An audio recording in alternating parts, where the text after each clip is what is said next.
CPMI do 8 de janeiro deve discutir ainda hoje as decisões do Supremo Tribunal Federal que liberam depoentes de ir à comissão. Repórter Yasmin Costa, como é que será esse debate? Havia até a previsão de uma oitiva, mas essa previsão não se confirmou, não é?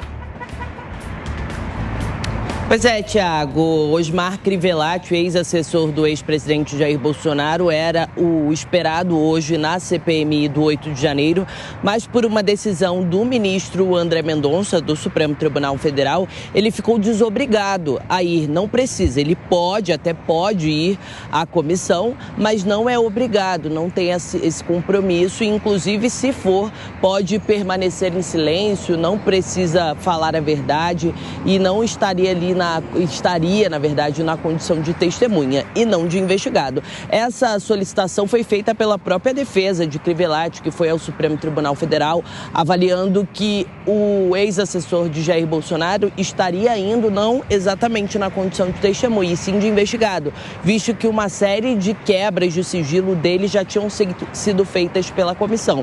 E aí o ministro André Mendonça, ontem, no finalzinho do dia, acolheu esse pedido e desobriga Osmar Crivellati a comparecer ao colegiado. Era a única oitiva esperada hoje. E aí o que acontece? Começa toda uma repercussão em torno dessa decisão do ministro do Supremo Tribunal Federal. A própria relatora da comissão, a senadora Elisiane Gama, ela usou as redes sociais para falar sobre esse caso. Disse o seguinte pelas redes sociais: que liminares recentes de ministros do STF que desobrigam a ida de depoentes à CPMI fere de morte o artigo 3º, o parágrafo 3º, melhor dizendo, do artigo 58 da Constituição Federal, quando nos retiram poderes próprios de investigação de autoridade judicial, lamentáveis decisões e indevida interferência de um poder sobre outro. Essa foi a avaliação da senadora Elisiane Gama, relatora dessa matéria. E vale lembrar, né, Tiago, na semana passada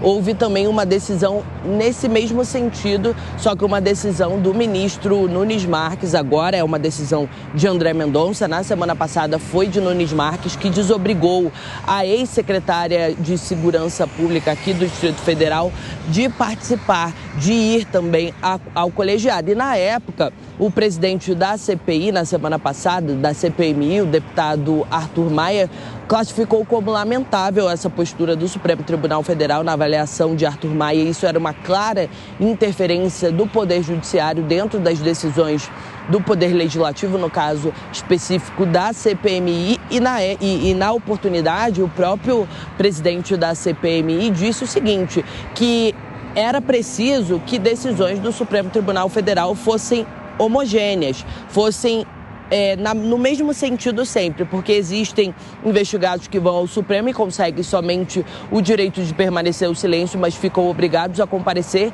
e agora veio a primeira decisão na semana passada desobrigando a ida, e agora mais uma. Claro, né, Tiago, esse assunto vai repercutir, já está tendo repercussão principalmente nas redes sociais, e hoje, com a ausência de Osmar Crivellati, claro que os parlamentares vão debater esse assunto.